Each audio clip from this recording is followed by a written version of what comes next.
Hello and welcome to another episode of Football Palestine Extra, the podcast where we take everything that's happened in Palestinian football this past week and give it to you in this nicely condensed audio-visual format. If it's your first time here, consider subscribing. And if you're a free subscriber, as you know, you'll see a portion of this episode for free, and the rest of it is behind a paywall. If you like what you see and hear and want to support Football Palestine, support my independent reporting, consider upgrading to a paid subscription. So we've had something of a busy week. World Cup qualifying now is over across the entirety of the Asian continent. I think we spoke about that in our last episode. Iraq, the final team from Asia, the final team from the world to get into the World Cup finals. And so that means basically a new cycle is about to begin, right? So we'll have the Asian Cup in January. We don't know what's going to happen with that. We mentioned that in the last episode as well. We're waiting on Yemen versus Lebanon, or Lebanon versus Yemen, I should say, to be played. That game now has a date, June 4th, 2026. And after that, presumably there will be a draw. And basically the 2026-2027 cycle will be over. And what the hope was for Palestine in this window was to start planning for the Asian Cup and what comes after the Asian Cup, because as we know, on the Asian continent, it's a quick turnaround. Basically usually a year after the World Cup is played, the teams are getting straight back into it to start the journey to the next World Cup. Personal note, and I will send this out in an email to everyone. I recorded the Brazilian football shirt name podcast with Tim Vickery and Dotson Adebayo just last week. That episode dropped yesterday, so I will make sure you guys get to listen to that in case you are a little bit interested in hearing my take about the Asian field, specifically the West Asian field, plus Iran. So that's 5 teams from our region who will be at the World Cup in a couple of months' time. But as we know, this past international break wasn't an international break for Palestine because the games against Benin and Mauritania that were supposed to be hosted in Morocco were canceled. And I had a thought in the back of my head, which was, maybe it's not a bad thing.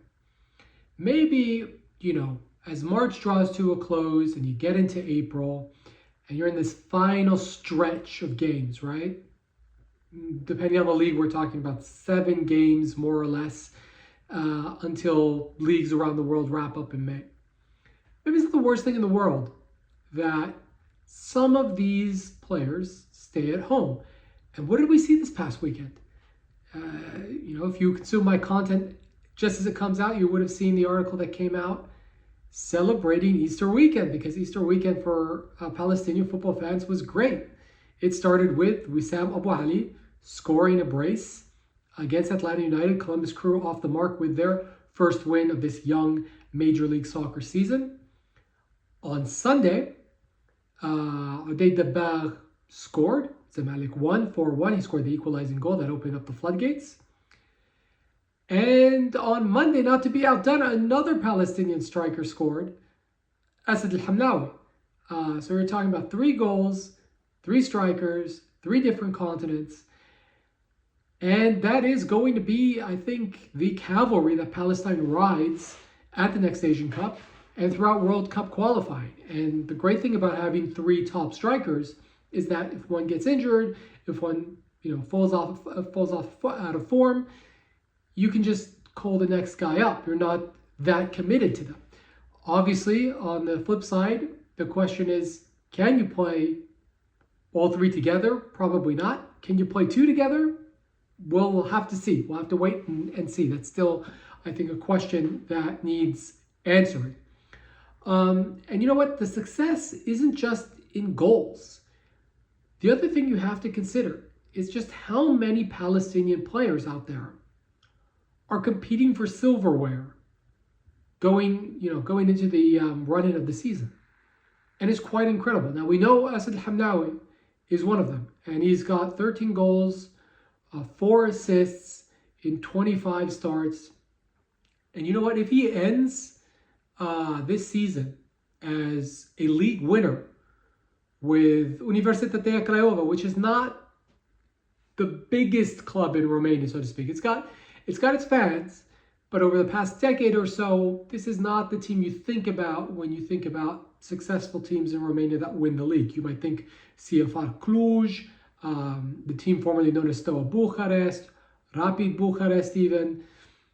Universitatea Craiova is not what comes to mind. So if he finishes this season as the top goal scorer, which he is now by one goal, and he has silverware, that's huge. We're talking about a player that last season, almost like 2 seasons ago technically, but last season, for all intents and purposes, in December 2023,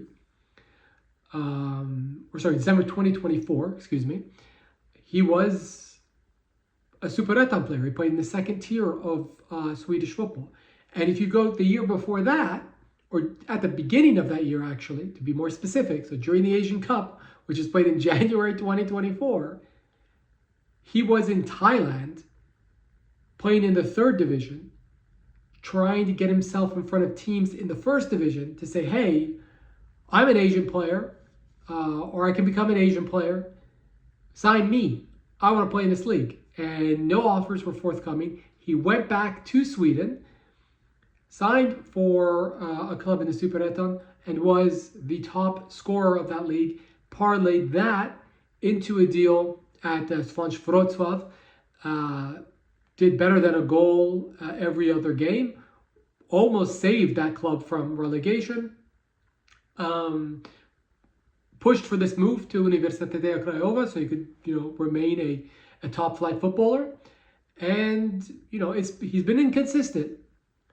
But maybe in this run-in, he finds his consistency. And if he finds consistency, then I think Universitatea Craiova will be crowned champions. And that would be a huge achievement. And it's not just him, right? It's not just the likes of Asad Al-Hamlawi. Udaid Dabbar has a chance to win the cup in Egypt. He has a chance to win the Confederations Cup. That's the 2nd-tier continental competition in Africa.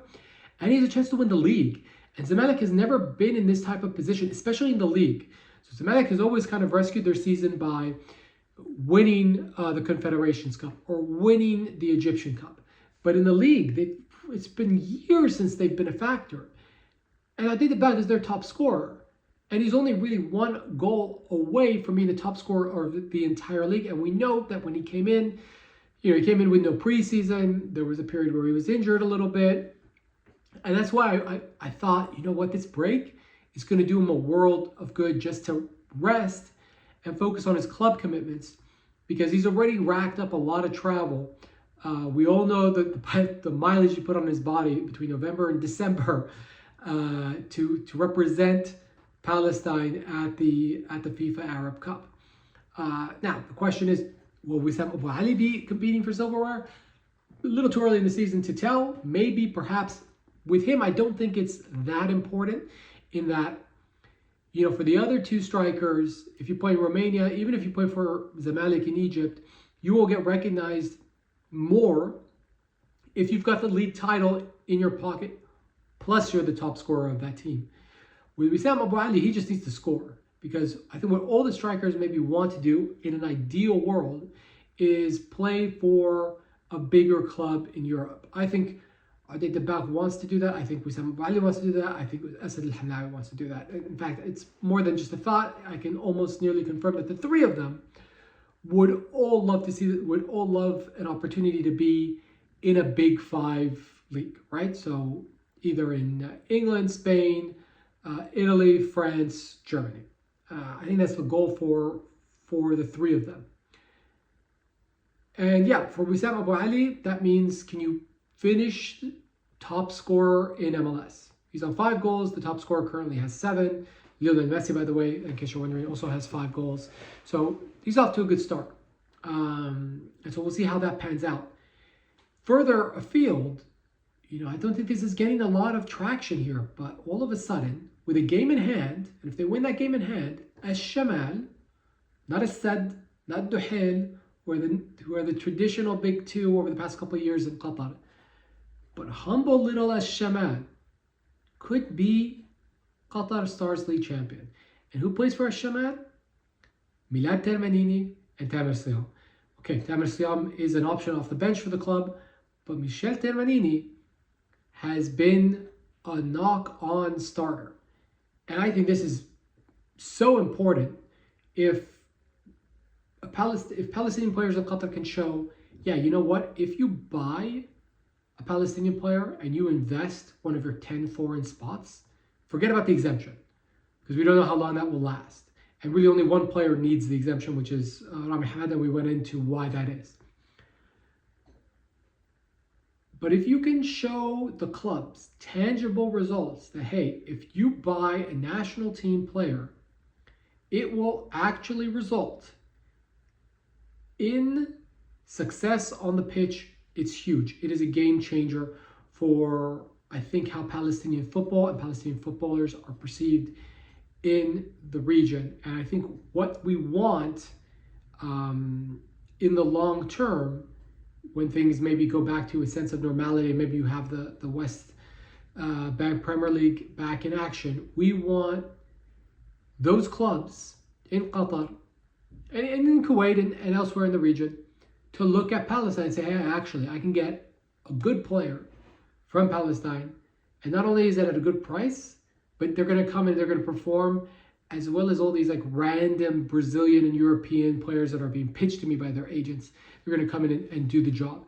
And I think if Milad Termanini delivers a league title, a lot of it will be down to the fact that he was backstopping the defense that won it. Because let's face it, it's not like Shamal can score goals like Assad can score goals, because they don't have those names in attack. They've got good players, but they don't have great players in attack. So really looking forward to seeing if that could be possible.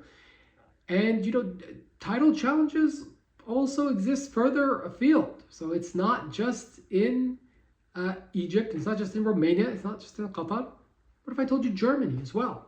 Because again, this goes under the radar because it's the German fourth tier, but we all remember that the last time Palestine was on the pitch, a young man by the name of Khalid Abdelheja made his debut for the national team, and he plays for Nuremberg's reserve side, and they currently have a nice little, I think a 5-point gap with a game in hand, so it could be up to 8 points, with I believe something like 6 or 7 games left in the season. Top spot in the German fourth tier gets promoted to the German third tier, and Khalid Abdelheja scored just this past weekend, and he's showing his ability to play as a center back, left-footed center back, which I think is very important for the future of this national team because we do not have left-footed center backs. And he's also played as a defensive midfielder, which is again another position where we've struggled because we don't have a pure number 6, right? This is why Mahajan sometimes plays that position, because everybody else we have is kind of like a number 8. Name the player, they're kind of a number 8. Whether that's the likes of Hamid Hamdan, whether it's the likes of Adey Kharoub, whether it's the likes of Hamid Salafta, and then Mohamed Rashid, like the list goes on and on and on and on and on. They're all more number 8s than number 6s. And this is why we've had to play center back there. And maybe we will continue with Mahajda playing that role. But if all of a sudden you play him in